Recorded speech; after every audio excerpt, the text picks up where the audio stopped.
আসসালামু আলাইকুম বন্ধুরা, আমি আরিফুল ইসলাম আছি আপনাদের সাথে। আজকে খুবই গুরুত্বপূর্ণ একটা ভিডিও নিয়ে হাজির হয়েছি। এই ভিডিওতে আমি মেইনলি আলোচনা করব কোন কোন বিষয়গুলো ফলো না করার ফলে আমাদের দেশের ফ্রিল্যান্সাররা সফল হতে পারতেছে না। হিসাব করলে দেখা যাবে আমাদের দেশে প্রায় 95%-এরও বেশি ছেলেমেয়ে ফ্রিল্যান্সিংয়ে ইন্টারেস্টেড থাকা সত্ত্বেও সফল হতে পারতেছে না। সো এর পিছনে মেইন কারণগুলো কি কি এবং কোন কোন কারণগুলো ফলো অবশ্যই করতে হবে ফ্রিল্যান্সিংয়ে ঢোকার সময়, সেই বিষয়গুলো নিয়েই এই ভিডিওতে আলোচনা করা হবে। সো দেরি না করে চলুন মূল ভিডিও শুরু করি। ভিডিও শুরু করার আগে আপনি চ্যানেল সাবস্ক্রাইব করে পুরো ভিডিও দেখার জন্য বসে পড়ুন।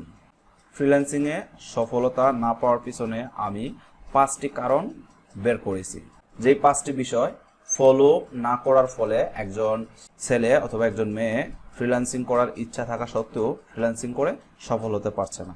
সেই 5টি কারণের মধ্যে প্রথম যে কারণটা সেটি হচ্ছে সঠিক স্কিল নির্বাচন করা। তো সঠিক স্কিল নির্বাচন করা এই বিষয়টা হচ্ছে আপনি অ্যাকচুয়ালি কোন বিষয়টা নিজে থেকে ভালো বোঝেন বা কোন বিষয়টাতে আপনার ইন্টারেস্ট বেশি সেটা নিয়ে কাজ করা।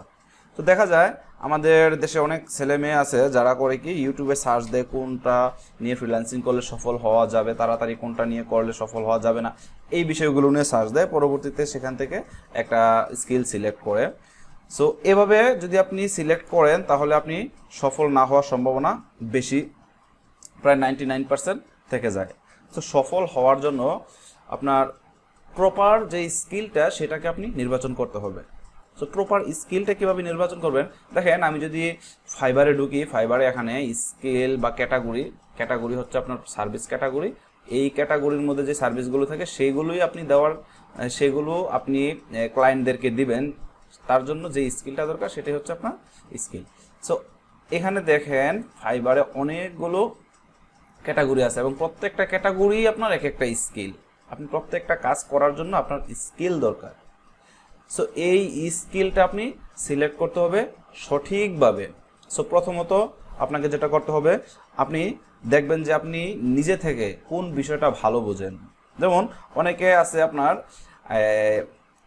কম্পিউটার সায়েন্স নিয়ে পড়ে, তাদের জন্য অবশ্যই আপনার প্রোগ্রামিং এই ধরনের স্কিলগুলো তাদের জন্য বেস্ট। আবার অনেকে দেখা যায় যে আপনার ফিল্ম এন্ড মিডিয়াতে পড়ালেখা করে অথবা অনেকে আর্ট করতে পছন্দ করে, তো তাদের জন্য অবশ্যই গ্রাফিক ডিজাইনটা প্রেফার। আবার অনেকে দেখা যায় আপনার বিজনেস নিয়ে কাজ করে বা বিজনেসের অনেক বিষয়গুলো বুঝে বা বিজনেস নিয়ে লেখাপড়া করেছে, তাদের জন্য আপনার বিজনেস রিলেটেড যে স্কিলগুলো সেই স্কিলগুলো। আবার অনেকে দেখা যায় আপনার ডাটা অ্যানালাইসিসের কাজ করে, ডাটা অ্যানালাইসিস আপনার অনেক ভালো বোঝে, যে কোনো একটা ইনফরমেশন তার কাছে দিলে সে সেটা থেকে একটা রেজাল্ট বের করতে পারে। তো তখন তার জন্য ডেটা নিয়ে কাজ করা অনেক ভালো একটা অপরচুনিটি। সো এভাবে আপনি নিজে থেকে দেখবেন কোন স্কিলটা এক্স্যাক্টলি আপনার নিজে থেকে ভালো লাগতেছে, কোন কাজটা করতে আপনার ভালো লাগবে সেটা আপনি নিজে সিলেক্ট করবেন। সো এখানে আপনি অন্য কারো পরামর্শের কোনো দরকার নেই, জাস্ট আপনি দেখবেন আপনার নিজের কোন বিষয়টা নিয়ে কাজ করতে ভালো লাগে। সো এটা হচ্ছে আপনার সঠিক স্কিল নির্বাচন। আপনি সঠিক স্কিল নির্বাচন করবেন মানে হচ্ছে আপনার 30% আপনি ফ্রিল্যান্সিংয়ের আপনার আগে গেছেন, এটা আপনি নিশ্চিত ধরে নিতে পারেন। তারপরে অনেকে হচ্ছে কি স্কিল নির্বাচন করে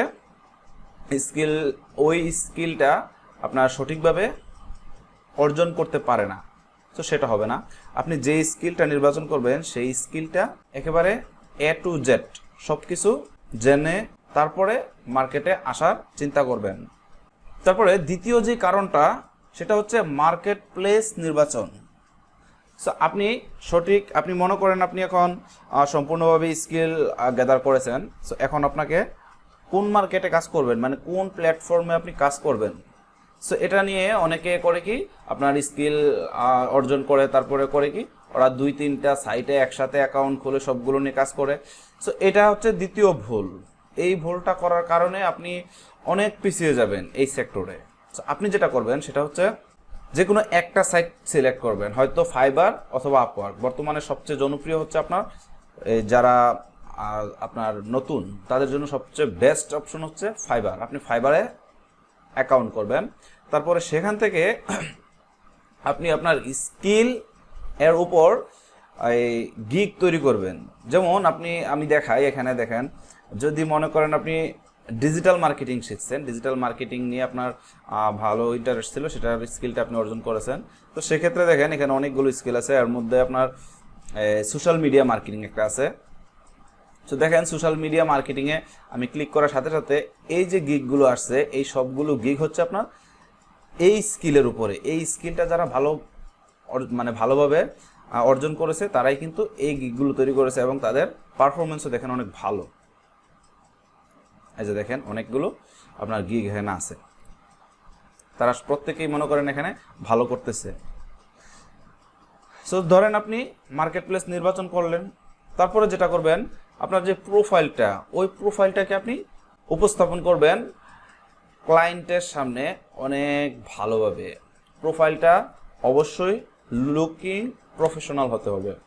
আপনি যদি প্রফেশনাল একটা প্রোফাইল ক্রিয়েট করতে পারেন, তাহলে ক্লায়েন্টরা আপনার প্রোফাইলে আসলে আপনার বিস্তারিত জানতে পারবে, এবং আপনার স্কিল এবং আপনার যোগ্যতা সম্পর্কে ক্লায়েন্টের মোটামুটি একটা পজিটিভ ধারণা চলে আসবে যদি আপনি ভালোভাবে করতে পারেন। আর যদি আপনি ভালোভাবে আপনার স্কিল আছে, সবই আছে, আপনি সবই ভালো করছেন, কিন্তু আপনার প্রোফাইলটাই ভালোভাবে ক্রিয়েট করতে পারেন নাই।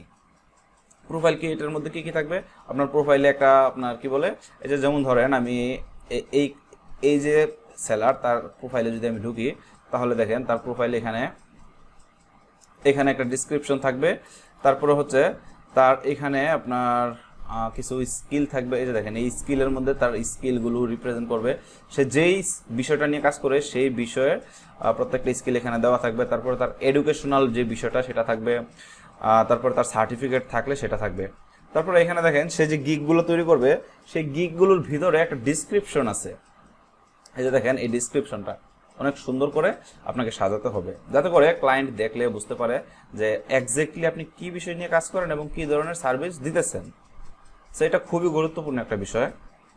সো ভালোভাবে যদি আপনি প্রোফাইলটা তৈরি করতে পারবেন, তাহলে ক্লায়েন্টের কাছে আপনি পজিটিভ একটা ভিউ আলটিমেটলি পেয়ে যাচ্ছেন।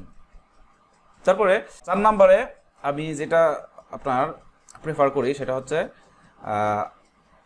গিগ তৈরি করা বা সার্ভিস তৈরি করা। আপনি যদি ফাইবারে কাজ করেন, তাহলে আপনাকে গিগ তৈরি করতে হবে। সেই গিগটা যদি আপনি প্রপারলি তৈরি করতে পারেন, সেক্ষেত্রে আপনার অনেকটা অ্যাডভান্টেজ পেয়ে যাবেন কাজ পাওয়ার ক্ষেত্রে। তো দেখেন আমি যদি এটাতে যাই, এই যে দেখেন আমি জাস্ট কোনটাতে আছি এখন, ডিজিটাল মার্কেটিংয়ে আছি। ডিজিটাল মার্কেটিংয়ের মধ্যে সোশ্যাল মিডিয়া মার্কেটিং। এখানে দেখেন যারা গিগগুলো তৈরি করছে তাদের এখন কিন্তু বর্তমানে তাদের রেটিং অনেক বেশি, তাদের প্রাইসও অনেক বেশি। সো আপনি প্রাইমারিলি যখন একটা গিগ তৈরি করবেন, সেক্ষেত্রে চেষ্টা করবেন মিনিমাম প্রাইসে ম্যাক্সিমাম সার্ভিস দেওয়া। আবার এটা যেন এরকম না হয় যে আপনি এই $5 $500 সার্ভিস দিয়েছেন, সেক্ষেত্রে এরকম দিলে ক্লায়েন্ট বুঝবে যে না, এটা ফেক, ও পারবে না কাজটা করতে, জাস্ট এভাবেই প্রাইস দিয়ে রাখছে। আপনি বড়জোর করতে পারেন কি, সে যেই প্রাইস এখন দেখেন সে এখন টপ রেটে আছে, টপ রেটে থাকার কারণে সে তার বেসিক প্যাকেজটার ভ্যালু দিয়েছে $50। সো আপনি এখানে যেটা দিতে পারেন $50 না দিয়ে $10। সো স্টার্টিংয়ে আপনি $5 দিয়ে বেসিক প্যাকেজটা দিবেন। এই যে দেখেন এখানে যদি আমি ঢুকি, এখানে 3টা package, basic, standard and premium. So বেসিকটা আপনি দিবেন 5 দিয়ে। আপনি যখন স্টার্টিংয়ে, সে কিন্তু প্রথমে 5ই দিছিল, সেটাকে সে আস্তে আস্তে তার যখন আপনার রেটিং বাড়ছে, তখন এটার সাথে সাথে সে তার দামটাও বাড়াইছে। এবার 5 দিলেন, এখানে দিলেন 10 বা 20, এখানে দিলেন 30 বা 40, 50, এরকমভাবে দিলে দেখা যাবে কি আপনার কম, যারা নিয়ে আপনার মনে করেন অনেক ক্লায়েন্ট আছে যারা অল্প টাকায় ভালো সার্ভিস চায়, মানে বেশি সার্ভিস চায়। ওরা ধরেন প্রথম আসছে, অথবা তারা একটু ফাইন্যান্সিয়ালি তত রিচ না, যার কারণে তারা কম টাকায় বেশি সার্ভিসটা চায়। তো সেক্ষেত্রে আপনি ওদেরকে ক্যাচ করতে পারতেছেন। তারপরে যখন আস্তে আস্তে আপনার মার্কেট ধরা হয়ে যাবে, তখন আপনি বেশি প্রাইস দিতে পারবেন। সো প্রাইজের বিষয়টা এখানে খুবই গুরুত্বপূর্ণ। তারপরে হচ্ছে আপনার ক্যাটাগরি কিন্তু সিলেক্ট করতে হবে প্রপারলি। যখন তৈরি করবেন তখন তার ভিতরে এই প্যাকেজের নাম দিবেন, তারপর এখানে ক্লিয়ারলি মেনশন করে দিতে হবে কোন কোন সার্ভিসগুলো থাকতেছে এই প্যাকেজের ভিতরে, আবার এই প্যাকেজটার ভিতরে কোন কোন সার্ভিসগুলো থাকতেছে। যেমন এখানে দেখেন সে বেসিকের মধ্যে দিচ্ছে 2 সোশ্যাল মিডিয়াস 5 ডেজ এরকম ইত্যাদি বলছে। সো যে সার্ভিসটা নেবে সে কিন্তু এটা দেখলেই বুঝবে সে কতটুকু সার্ভিস পাইতেছে। আবার এটাতে গেলে সে বুঝবে যে 10 ডে তাকে সার্ভিস দিবে, এখানে দিতেছে 5 ডেজ অ্যান্ড এখানে দিতেছে 10 ডেজ, আবার এখানে দিতেছে দেখেন 30 ডেজ। সো প্রাইসটাও কিন্তু ওইরকম। সো এটা দেখলে যে সে ইজিলি বুঝতে পারে। তারপরে এখানেও আপনার কিছু বিষয় আছে যে বিষয়গুলো আপনি গিগ তৈরি করার সময় সিলেক্ট করতে পারবেন। তারপরে এখানে ডেসক্রিপশনটা তো অবশ্যই ভালো হতে হবে, ডেসক্রিপশনটা ফুল ডেসক্রিপশনটা থাকবে। এখানে কোন কোন বিষয়গুলো আপনার গিগ সার্ভিসের মধ্যে থাকতেছে, আপনি কোন কোন স্কিলগুলো এটার মধ্যে অ্যাপ্লাই করতেছেন, এই বিষয়গুলো এখানে থাকবে ডেসক্রিপশনের মধ্যে। তারপরে এখানে যে থাম্বনেলটা দিবেন, অবশ্যই থাম্বনেলটা এরকম ভাবে দিবেন যাতে থাম্বনেলটা দেখে ক্লায়েন্ট আপনার ইনিশিয়ালি একটা ধারণা পায় যে এই গিগটাই এক্স্যাক্টলি আমি খুঁজতেছি। তো এটা হচ্ছে আপনার খুবই গুরুত্বপূর্ণ একটা কাজ, যেটার জন্য আপনার ক্লায়েন্ট আপনাকে অর্ডারটা করতে পারে বা আপনার সাথে যোগাযোগ করতে পারে, এটা যদি ভালোভাবে রিপ্রেজেন্ট করতে পারেন। সো ফাইনালি যে লাস্ট যে পয়েন্টটা সেটা হচ্ছে আপনার ক্লায়েন্টের সাথে প্রফেশনাল যোগাযোগ স্থাপন করতে হবে। এটার মানে হচ্ছে আপনি ক্লায়েন্টের সাথে এরকমভাবে যোগাযোগ করবেন যাতে ক্লায়েন্ট বুঝতে পারে যে না সে প্রফেশনালি এই কাজটাতে অভ্যস্ত।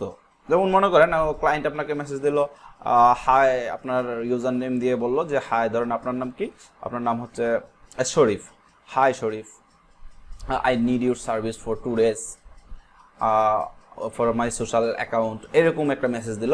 সো আপনি সেক্ষেত্রে রিপ্লাইটা এরকমভাবেই দিবেন যে একটা কাভার লেটারের মতো, প্রথমে তার নাম দিবেন, হাই দিয়ে তার ইউজার নেমটা দিতে পারেন, অথবা দিতে পারেন হাই হাউ আর ইউ, এরকমভাবে দিতে পারেন।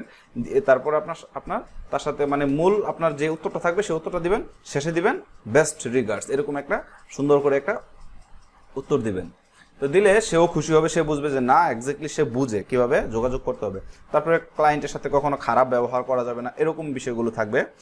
তারপরে আপনার যেটা করতে হবে, ক্লায়েন্টের সাথে সবসময় চেষ্টা করবেন এরকম সার্ভিস দেওয়ার ক্লায়েন্টকে, যে ক্লায়েন্ট আপনার সার্ভিসটা এখন একটা সার্ভিস নেওয়ার কারণে সে এতটাই খুশি আপনার প্রতি যে পরবর্তীতে তার যদি এই রিলেটেড কোনো কাজ প্রয়োজন হয় তখন সে আপনার সাথে যোগাযোগ করে। সো আপনি ওইভাবেই তাকে সার্ভিসটা দিতে হবে, যার ফলে হবে কি ক্লায়েন্ট আপনার রিপিট আসবে। ক্লায়েন্ট আপনার সাথে একবার কাজ করছে, পর কিছুদিন পর আবার আসবে। সো আবার যদি আপনি ভালো সার্ভিস দেন আবার আসবে।